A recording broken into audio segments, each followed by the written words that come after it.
이번 시간에는 신살 중에서 의처의부살에 대해서 한번 알아보도록 하겠습니다. 이거는 이제 말 그대로 그 처를 의심하거나 그 남편을 의심하는 신살이죠. 신살 중에서 의심증입니다. 일종의 의심증이 있는 사주가 어떤 구조의 사주인가, 이거에 대해서 오늘 공부를 할 건데, 우리가 보통 말해서 의처증이라든가 의부증이 있는 것들, 있는 사주, 그런 사주를 우리가 의처의부살이 있다, 이렇게 말을 하죠. 의학적으로는 이제 보통 오델로 증후군, 셰익스피어의 4대 비극 중에서 하나죠. 그 나오는 내용인데, 오델로 증후군, 뭐 오셀로 증후군, 이렇게 표현을 합니다. 그러면 이러한 의부살, 그러니까 의처증이나 의부증이 어떠한 구조의 사주에서 잘 발생하는가 하는 것에 대해서 지금부터 자세히 한번 알아보도록 하겠습니다. 먼저 이 의처의부살은 간단히 말해서 이제 배우자의 정조, 부정행위를 의심한다는 거죠. 배우자의 그러니까 남편이 아내의 부정행위를 의심하거나 남편이 아내의 부정행위를 의심하는 증상, 그런 것들이 이제 의처의부살이 되는데, 의학적으로는 이렇게 부정망상 뭐 이렇게 하고 또 오델로 증후군 이렇게 얘기를 합니다. 망상성 장애라고 해서 오델로 증후군인데, 일단 의처의부살은 그 의학적이나 심리학적으로는 잘 치료가 되지 않는 어떤 그 부류로 이렇게 분류를 합니다. 그래서 보통 이제 그 이혼을 권유하는 그런 경우가 많은데, 의처의부살이 이제 예를 들어 의처증이나 의부증이 심각하게 되면은 굉장히 그 상대방이 이제 힘들게 되죠. 처음에는 이게 이제 사랑인 줄 알고 이렇게 자신을 너무나 사랑해서 그렇다 생각하는데, 이게 이제 사실은 사랑이 아니죠. 왜 그러냐 하면은 의처증이나 의부증, 그 의처의부살이 발동돼서 의처증이나 의부증이 만약에 심각하다, 뭐 가벼운 거야 괜찮지만은 좀 심하게 되면은 이 사람은 이제 왜 이런 증상이 생기느냐 하면은 대체로 그렇다고 합니다. 의학적으로나 또 심리학적으로 얘기를 할 때는 본인이 이제 그 어떤 사람의 이제 배우자가 자신한테 좀 불충하거나 불충실하거나 또는 본인 자신이 스스로 배우자로부터 사랑을 받지 못하고 있다고 하는 이런 생각이 들면은 보통 사람들은 이제 그걸로 끝나죠. 그런데 의처의부증이 있게 되면은 그로 인해서 자기 자신이 굉장히 피해를 보고 있다, 이런 생각을 해서 그 상대방에 대해서 굉장히 집착하고 감시하고 통제하려고 하는 그런 현상이 나온다는 겁니다. 그래서 이제 그 뒷부분, 집착하고 감시하고 통제하는 이 부분 때문에 그 상대방이 굉장히 고통을 받는 그런 증상이 되는데, 의학적으로나 또는 정신분석 뭐 또는 심리학적으로는 잘 치료가 되지 않는 어떤 난치성 어떤 부류로, 이게 이제 질병이라고 할 수는 있을지 모르겠는데, 난치병, 그러니까 굉장히 치료가 어려운 그런 어떤 증상으로 이렇게 분류를 한다고 합니다. 그래서 보통 이제 이혼을 하는 것이 낫다, 뭐 이렇게도 권유를 한다고 합니다. 그러나 우리가 이제 명리에서는 이 의처의부살 했을 때 어떤 구조의 의처의부살이 있고, 또 그것이 그런 거 있다고 해서 다 의처증이나 의부증이 되느냐, 이건 아니라는 겁니다. 가능성이 좀 높다는 거죠. 그렇게 될 경우에 그렇게 이해를 하면서 어떤 구조의 사주에서 의처증이나 의부증이 잘 발병하는가, 이거에 대해서 한번 살펴볼 필요가 있죠. 그러면 이제 사주에서는 어떤 것이냐 했을 때, 보통 남자 일주라면 이제 일주 기준입니다. 그 다음에 병술일주, 무진일주, 경진일주, 임술일주, 이렇게 5개. 그 다음에 여자라면 을사, 정해, 기해, 신사, 계해, 이렇게 5개가 의처의부살 또는 의처증이나 의부증이 발병할 수 있는 그런 것이 굉장히 쉬운, 잘 발병할 가능성이 있는 그런 일주다, 그런 사주다, 이렇게 얘기를 한다는 거죠. 그러면 이제 남자 같으면 이제 그 의처증이 생길 거고, 여자라면 이제 의부증이 생길 것인데, 이것들의 이제 특징이 있습니다. 의처의부증은 사주 구조적으로 여기에 있는 여기 오화 속에는 기토가 있고, 여기 술토 속에는 신금이 있고, 그 다음에 무토 속에는 개수가 있고, 경 속에는 을이 있고, 임 속에는 정이 있어요. 여기 지장간들에 다 이런 것이 있는데, 요것들과 갑기합하거나 병신합하거나 무기합하거나 을경합하거나 정임합을 한다는 거죠. 이렇게 정제와 명암합하는 이런 구조. 남자 사주에서는 일주가 갑오, 병술, 무진, 경진, 임술이 되면은 이 일주들은 전부 다 정제와 명암합하는 그런 구조가 되고, 여자 사주라면 여기 지장간에 경이 있고, 여기는 임이 있고, 여기도 여기는 갑이 있죠. 그 다음에 여기에는 이제 병이 있고, 여기에는 여기 이제 무가 있다고 가정한 건데, 요거는 조금 이따가 따로 설명을 하겠습니다. 그래서 여기는 이제 여자 일주인 경우에는 정관을 지장간에 있는 정관을 명암합하는 그런 구조가 된다는 거죠. 을경합, 정임합, 갑기합, 병신합 이렇게 하는 거예요.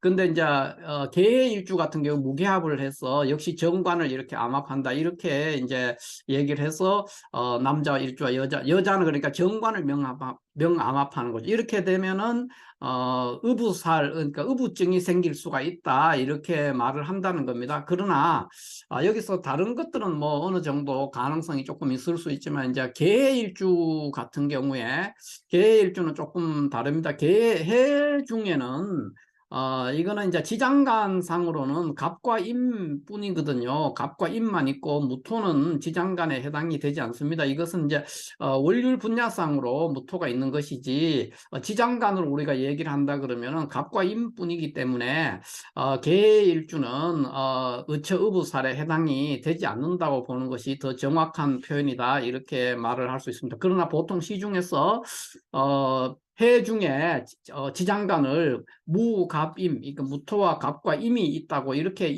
오해를 하고 있는 거죠. 잘못 알고 있는 이런 게 굉장히 많기 때문에 개해일주를 의처의부살에다가 분류를 했는 것 같은데, 실질적으로 해 중에는 무토가 지장간으로는 존재하지 않습니다. 그래서 개일주는 의처의부살에서 좀 빼야 될 것 같고, 여기서도 이제 정해일주나 신사일주는 여기는 이제 본기와 합을 하고 있습니다. 다 여기에는 이제 임수, 신사 속에는 병화와 이렇게 병신합 이렇게 하고 있고, 여기는 정임합한, 요거는 의처의부살과는 좀 거리가 조금 있습니다. 그러나 어쨌든 뭐 지장간과 명암합하는 것을 기준으로 한다면은 어쨌든 명암합하니까 정해나 신사도 넣을 수 있지만은 제가 볼 때는 이렇게 신사와 정예는 의처의부와는 조금 거리가 있습니다. 그 좀 애매한 부분이 있어요. 그래서 저는 이거를 정예나 신사를 의처의부살에 잘 넣지를 않습니다.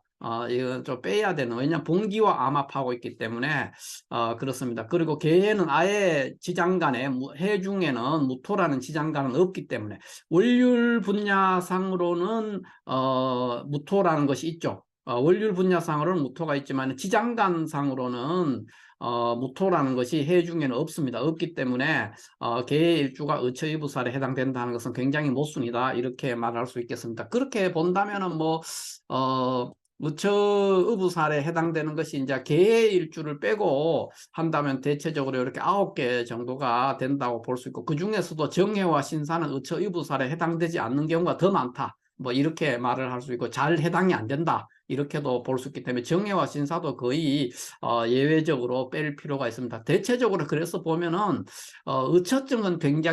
의처증이 있는 남자는 굉장히 많은데 의부증이 있는 여자는 그렇게 흔하지 않은 이유 중에도 이런 것들 해당되는 것이 사주상으로 많지 않기 때문에 그렇습니다. 그러니까 정해와 신사와 계해를 다 뺀다면은 여자인 경우에는 의부증이 생길 수 있는 게 기해나 을사, 이거 2개뿐이거든요.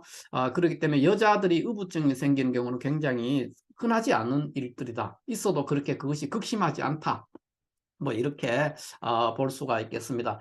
그 의처의부살이 이제 이렇게 왜 생기느냐, 뭐 이런 거에 대해서도 또 이제 얘기들이 굉장히 많죠. 많은데 여기서는 그런 의학적인 것들을 뭐 얘기할 수 있는 그런 구조는 안 됩니다만은 다시 우리가 이제 근원적으로 의학에서는 이걸 어떻게 분류하느냐 이렇게 해서 굳이 한번 본다면은 보통 이제 얘기를 해본다면 의처의부살은 이 오델로 증후군 의학적으로는 이렇게 말을 하는데 보통 이제 그렇다고 해요. 그 의학적으로 또는 정신과적으로 또는 심리학적으로 얘기를 할 때는 어떤 사람이 의처증이나 의부증이 왜 생겼냐 했을 때 이렇다는 겁니다. 그러니까 본인이 과거에 굉장히 의존하던 뭐 어머니라든가 남자라면은 어머니라든가 뭐 형수라든가 굉장히 어린 시절에 의존한다고 할 수 있잖아요. 의존하는 어떤 여성이 있었는데 신뢰하고 의존하는 여성이 있었는데 그 신뢰하는 여성이 이제 자신을 버리고 뭐 재가를 한다든가 뭐 어떤 그런 일들이 생겼을 때 그거로 인한 그 상처, 뭐 이런 것들이 하나의 원인이다. 이렇게 얘기를 하는 경우도 있고, 또 하나는 이제 그 자신이 과거에 바람을 필 때, 부정행위를 할 때 어떤 상대방, 이게 남자라면은, 상대방 여성이 있었는데, 이 여성이 어떤 예를 들어서 뭐 이별을 하거나 이렇게 했을 때,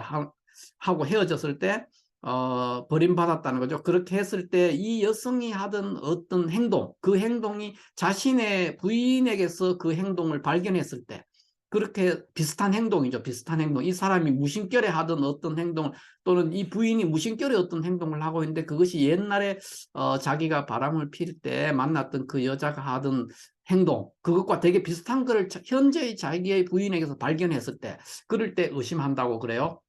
그런데 저는 이런 의학적인 전문가는 아니기 때문에 이런 뭐 오델로 증후군이나 의처증이 의부적으로 정신의학적으로 또는 심리학적으로 어떻다는 것은 제가 말하기에는 너무나 그것은 심오한 영역이기 때문에 제가 그 부분에 대해서는 얘기할 수가 없고, 다만 이제 사주적으로 명리학적으로 의처증이나 의부증이 어떤 사주가 잘 생겼냐 했을 때 조금 전에 봤듯이 그러니까 남자라면 일주에서 정제를 명암압하고 있고 여자라면은 정관을 명암압하는 구조가 되는데, 이런 구조의 이제 사주들은 의처증, 의부증보다는 대체적으로 다 그 정제를 암압하고 또는 이 정관을 암압하기 때문에 그 정제성이나 정관성이 굉장히 잘 드러나는 그런 사주가 됩니다. 여기서 보면은 갑오일주, 병술일주, 무진일주, 경진일주, 임술일주면은